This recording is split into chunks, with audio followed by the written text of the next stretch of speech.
अस्सलाम वालेकुम वरहमतुल्लाह। दोस्तों, मैं आपसे हकीम मोहम्मद शाह मुखातिब हूँ। मुझे उम्मीद है कि आप खैरियत से होंगे।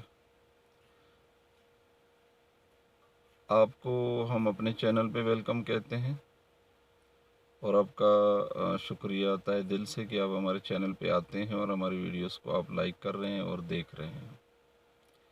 हमारी कोशिश होती है कि हम आपको ज़िंदगी के मसाइल में बहुत सारी ऐसी चीज़ों के निस्बत आपको एक बहुत अच्छी इन्फॉर्मेशन दें जिसके ज़रिए से आप अपने मसाइल का हल तलाश कर सकें।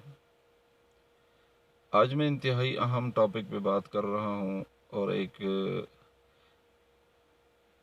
मुज़म्मिन मर्ज़ है जिसको आम तौर पे कहा जाता है गशी, बेहोशी, और ये मस्तूरात में बहुत ज़्यादा पाया जाता है।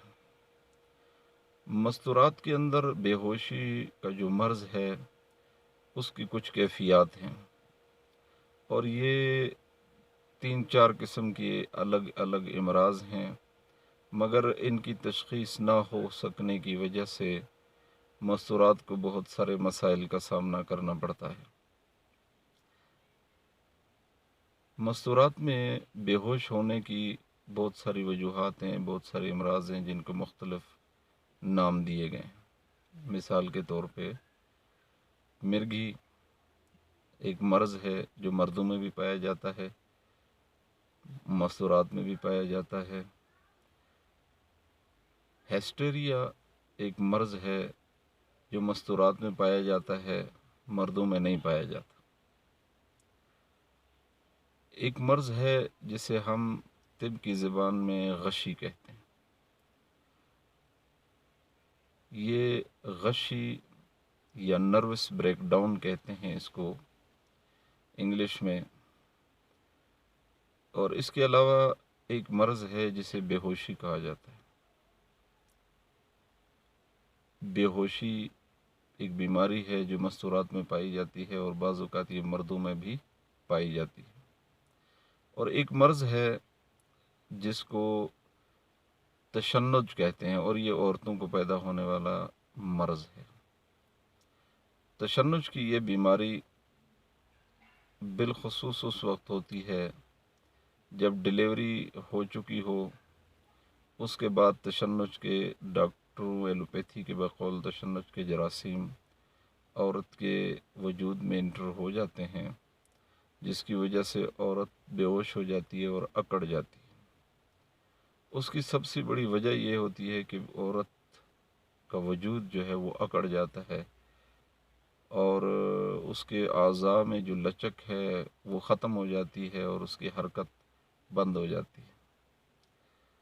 और इसके अलावा लोग इस तरह के बेहोशी के दौरे या गशी के दौरे जो पड़ते हैं, इनको कुछ जो अमलियात करने वाले हजरात हैं, जो अमलियात और तावीज़ात वगैरह का काम करते हैं, उनके पास जाते हैं और वो इनको कहते हैं कि नहीं, ये तो आपके मरीज़ को जिन का साया है, देव का साया है, परियों का साया है, नज़र लग गई है, या कुछ को कह देते हैं कि इनके ऊपर तावीज़ात किए गए हैं, अमलियात किए गए हैं। तो यहाँ से जो है प्रॉब्लम शुरू हो जाती है। अब मसला क्या है?